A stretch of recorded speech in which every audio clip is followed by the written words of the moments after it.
Hello, welcome to Jason the Old Millennial. My name is Jason, speaking to you here in my basement in the great state of Kansas. Today's video, I'm continuing my ranking every single Beatles song. This time I'm going through number 32 through number 29 on my list.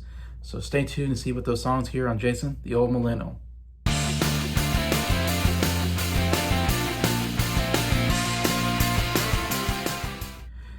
Hello everybody, hope everybody's doing well here on a Friday afternoon. Yeah, it's been a pretty good week here. I kind of rested up now from my trip last weekend to see my cousin's wedding. But yeah, so covering the Beatles again, of course. It seems like it's been a couple weeks since I've been covering them, but going back to my ranking every single Beatles song, I'm starting to get down there. I'm number 32 through number 29 on my list. I'm getting to the top 30 favorite songs of the Beatles. Also tomorrow, I'm doing a live stream on my channel around 2 p.m. Central Standard Time. And we are gonna, me and some guests, including Adam from What the Gym. I know Briar from Briar's Music Showcase is gonna be on here as well. Briar's Showcase, that's another channel for you, Briar. But Briar's Music Showcase.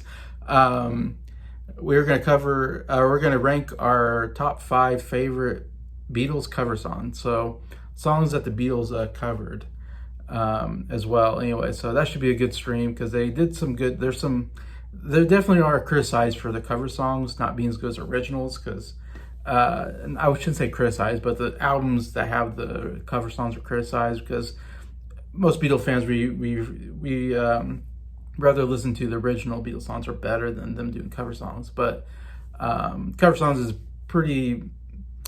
that's a pretty common thing back in the 60s, let's say. You did a lot of cover songs on your albums. And so the Beatles started out that way. And they definitely have some cover songs I don't like, but there are definitely some really good cover songs to cover. So yeah, so enjoy that tomorrow at 2 p.m. Central Standard Time. But let's get on with this ranking. I'm at number 32. Number 32 is a song called If I Needed Someone, which comes off the Rubber Soul album. It's a George Harrison song that he wrote, of course, and sings. And one of my favorite George Harrison songs. It's way up there. I feel like it's an underrated song. It's not one people talk about a lot. Even off this album, there's much bigger hits. This wasn't like a big hit song for him. And even amongst George Harrison, it's not one you think about, I think, as much, but it's definitely up there for me. I absolutely love the song. It didn't come on the Rubber Soul US version, though. It's on the UK version. In the United States, we had to listen to it on Yesterday and Today. It came out in 1966, so a little bit later. This came out, of course, Rubber Soul came out in 1965 in the UK, but the US had Rubber Soul, but they didn't have the same songs as the UK version. So unfortunately, they took this out, and I'm sure they added something else in. But this is George wrote it for his girlfriend Patty Boyd, who he would later marry, of course, for a while, who he met on the set of A Hard Day's Night in 1964 off that movie. She's a model, and they met on the train sequence of that movie. If you've seen Hard Day's Night, at the beginning, they're on a train for a little while. And yeah, meets her there. They start dating. I guess they're still dating here in 1965. They would eventually, of course, get married. So it's a great love song. Well, maybe it's not the best love song because it's saying if I needed someone. So it's saying if I need you, I guess saying I don't need you right now, but if I needed you, you'd be the one. So maybe not the best love song, but so that's kind of interesting that he wrote it for his girlfriend. George says that he was inspired by the Byrds. Of course, the Byrds were getting big at this time. I guess around 1965 must be when they kind of started their run with Mr. Tambourine Man. And of course, the Byrds were inspired by the Beatles, basically. They heard the Beatles when they came to America, and they kind of changed their style, or they came together and formed the first folk rock band, basically. It took inspiration from the Beatles and from Bob Dylan and made this new kind of genre of music. And one of the things what the Byrds loved is they loved the Rickenbacker sound. George and John had Rickenbacker guitars, and it has this bit of a jangly sound as it's described, and you definitely hear it in the earlier Beatles music up to Beatles for Sale or Help. I think they stuck with the Rickenbacker, but I think they changed around this time with Help, and maybe, I don't know, or Rubber Soul, sorry, Rubber Soul. By the time they did Rubber Soul, they kind of changed their sound. It's no longer the jangly Rickenbacker guitar sound that they had early on. So you kind of definitely tell a difference when you get into Rubber Soul from the earlier Beatles music, is that the sound of the guitar does change a bit because they changed guitars. The Byrds, though, loved that. I think McGuinn especially loved that. Roger McGuinn, kind of lead singer of the Byrds, I think, and guitar player, loved that sound, and he definitely took on that Rickenbacker jangly sound for the Byrds, and it worked very well for the Byrds for that folk rock sound. Anyway, so it's interesting. It's one of those things where the Byrds are inspired by the Beatles, and George Harrison's inspired by the Byrds sound, and so he writes this song. And I didn't think about that until I was doing the research, and I thought, yeah, I could see this being a really good Byrds song because mostly it's amazing harmony song. That's why I love it so much. I love songs with great harmonies, and the chorus has a great harmony. I mean, overall, just a great song, and great melody, great vocal work by George. But then when you get into that chorus, you know, if I needed someone to love, and blah, blah, blah, all three Beatles come in, and it sounds amazing.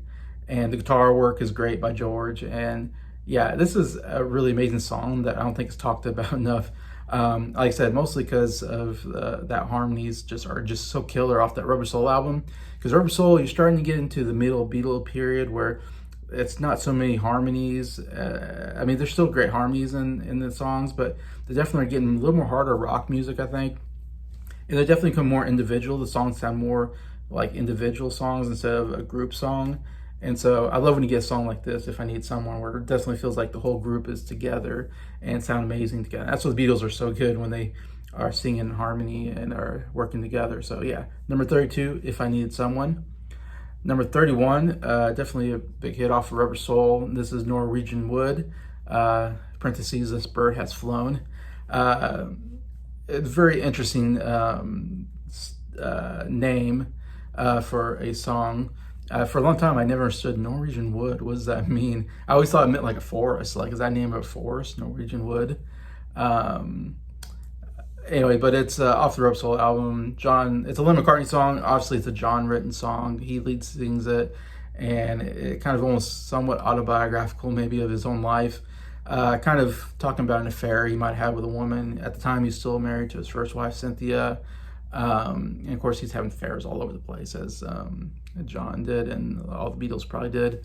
But John especially definitely had a lot of affairs with women, famously with Yoko Ono, of course, which he would marry later on. But so it's an interesting kind of story about a guy who meets a girl, goes into the house, and then she goes to bed, and he has nowhere to sleep, so he sleeps in the bath. And then it talks about burning the house down or something like that. So I don't think he really burned the house down or anything like that, but I think he had probably a similar story that happened with a girl. Anyway, so he kind of tells us. And Norwegian Wood refers to the furniture in the house, which I didn't know until I did my research. Because I was like, I don't know what Norwegian Wood. Well, Norwegian Wood is a type of, I guess, wood that was made, furniture was made out of. And so in the song, they talk about, I think, the furniture. They talk about the fire and all this stuff. And so I guess the furniture is supposed to be, that's where Norwegian Wood, it's a strange reason to name the song Norwegian Wood off of the furniture, but for some reason it works really well. And it's just an absolutely amazing song. Love the acoustic guitar at the beginning. Such a great acoustic guitar. And then you add that sitar. It's the first song that we hear a sitar, and the first time George just kind of got into doing sitar after the movie Help.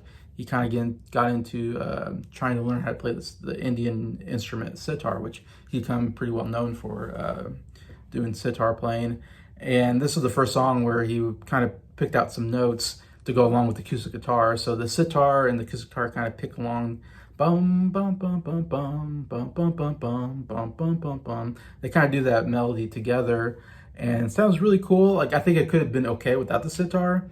But I mean, definitely makes it an interesting song to add that into there. Kind of gives an extra spice or whatever to the song that kind of adds to the whole enjoyment of that song. And it's just cool to say that Beatles were the first ones to add like a sitar to their music, which wasn't well done, or wasn't something that was really done a lot. I'm not a big fan of the sitar, so it's one of the few songs where I'm okay with the sitar. There's some songs with George Harrison where it's an Indian style song with a lot of sitar, and I'm like, I don't care for the sound, but this it works fine, because it's not over, doesn't overshadow the song. But anyways, but yeah, I love the acoustic guitar with that sitar at the beginning. The whole melody is amazing, and there's some great harmonies when they gets into the song. Um, it kind of, the other Beatles come in, they do some harmonization, then they come back, they separate again, and John goes back into just singing by himself. But just a really cool song. One of the great lyrics is, I once had a girl, or should I say, she once had me. I think it's like the beginning line. It's another really great beginning line to really kind of set the tone of the song. Okay, there's almost some kind of bitterness to the song at the end. Of course, it talks about like burning, setting on fire, and stuff like that. So, but yeah, absolutely amazing song. Here at number 31 is Norwegian Wood. This bird has flown. Number 30, I have an early Beatles song, one of the early hits, actually. I say hit, I don't know, you can call it a hit, I guess. But it's called This Boy at number 30, which might be pretty high. I don't know. I absolutely love this song, and that's why I have it this high on my list. It's one that's kind of almost, I don't know, I won't say it's kind of forgettable because it's not on any of the UK albums. It's only a B-side to a single. It was a B-side to I Want to Hold Your Hand in 1963. So in 1963, you're talking very early Beatles. I mean, when the Beatles first signed on with EMI and started making albums, this, of course, is right around the time they made the first album, Please Please Me. And like I said, this is I Want to Hold Your Hand, which was, I believe, like maybe the 5th single that they came out with, and it was the 4th #1 hit in a row, if I remember right. So yeah, so it's early on when they're doing that, just hits after hit, #1 hit after #1 hit. And I Want to Hold Your Hand, of course, absolutely huge. And then it went to the United States and became the first song to hit #1 in the United States for the Beatles, so obviously a huge song. That's A-side. The B-side is This Boy, which I have higher ranked than I Want to Hold Your Hand, if you can believe it. And I had I Want You to Hold Your Hand. It's in the top 40, so it's up there for me. It's one of the classic Beatles songs. Great, I love it. But This Boy is just absolutely amazing song, and it could have been an A-side on itself. So it's definitely one of the best A-side, B-side songs, singles ever. I mean, to have I Want You to Hold Your Hand and This Boy on the same single, I mean, man, that's amazing. I would love to have that back in 1963. I bet that sold, I mean, it did. It sold like, wildfire, This is, of course, a Lennon McCartney song, and it's definitely one of those songs that they definitely, wrote together. Usually I can say this is mostly a John song, mostly a Paul song. This is definitely a song they both kind of really went into together. It does come on the US album, Meet the Beatles, that came out about a year later, 1964. So they did add this to that album. So if you're in the United States, you get that on the Meet the Beatles album. But in the UK, it was only on the single. And basically the whole point of it was they want to try to write a song using 3-part harmony with John, Paul, and George, who can all sing really good 3-part harmony. And so they were coming across, of course, they wrote the song and they tried to make it so they can. I love it because it's a very acoustic guitar type song. I mean, John's on the acoustic guitar, I think maybe George is, and of course Paul's on the bass. And when you see them play, there's some footage of them playing this live. I think I don't know if they played on the Ed Sullivan Show, but I know they played it like on a big show.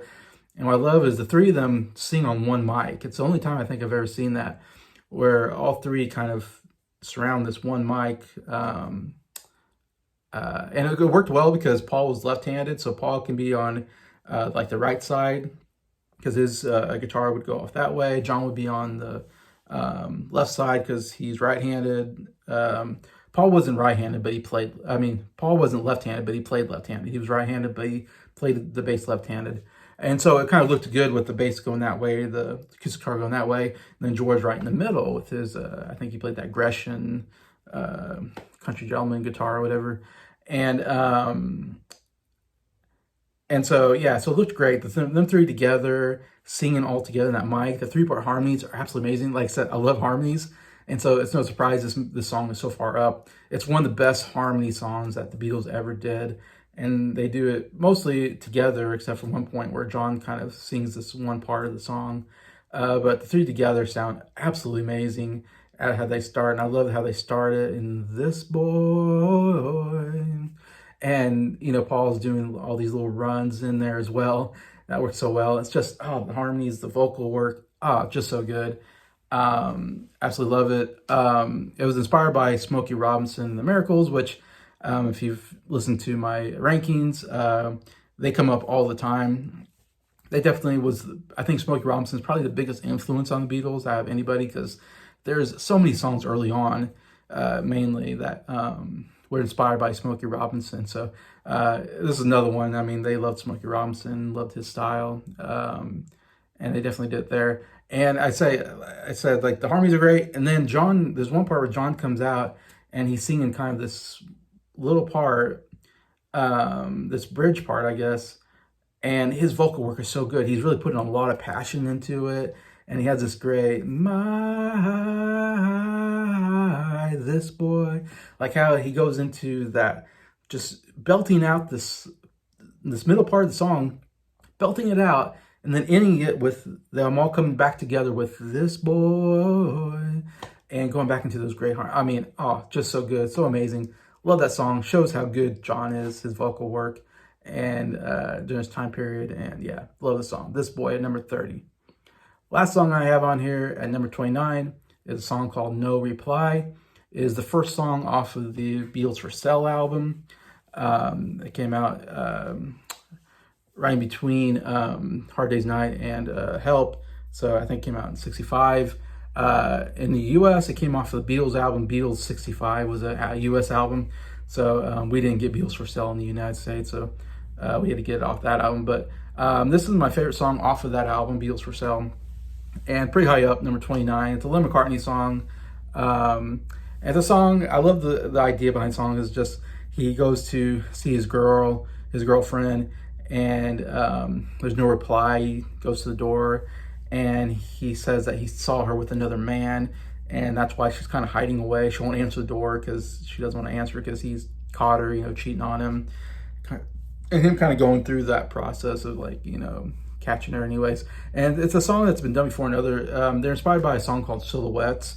There was an older song, and I know the Hermits did a song called Silhouettes as well. I don't know if it's the same song, but it's a similar idea that that a guy sees his girlfriend silhouettes like through the window. See the shadow, silhouette, whatever, of his girlfriend, and then there's another guy, and he's devastated seeing his guy with his girl with another guy, and you can see him from the outside and all that. In the Herbert song, though, he finds out that he's on the wrong block. He says, "I'm on the wrong block. It's the wrong house." And then he's excited because he finds out, oh no, his girl wasn't cheating on him. Anyways, this is one where I think the girlfriend is cheating on him. Won't answer calls, won't answer the door. So it's and he's devastated anyways. But absolutely love how it starts with that. It starts almost right with with the singing, not the instruments. There's really no intro. It's just, this happened once before. I came to her door, no reply. Just a great beginning to that. And John's vocal is absolutely amazing. And then he gets into no reply, and they go choo, no reply. Like, gets louder during that part, and then it goes back softer for the verses. And then they get into the chorus with the hand claps. She realized that whole part. And all the Beatles coming together. Great chorus. Great vocal harmonies there during that. So I don't know, it's just a really great arranged song, and such a fun song to listen to. And John's vocals absolutely amazing throughout the whole thing, like I said, and a great melody there. And I just like the whole storytelling of the song as well. Anyway, so yeah, absolutely love the song. Favorite on the Beatles for Sale album. And number 29, No Reply. So please do reply to this video and comment. Was that a good segue? Maybe not. But anyways, what you think about this Beatles rankings. What do you think about these 4 songs? Are they too high? Are they too low? Give your own rankings. Any of that. Love to read them. Love to comment back with you. I really enjoy everybody that makes comments on my videos, and I answer all of them. Anyway, so thank you for that. Thank you for watching this video. Thank you for liking it, and thank you to all my subscribers for supporting the channel. I appreciate you all and hope you have a good day.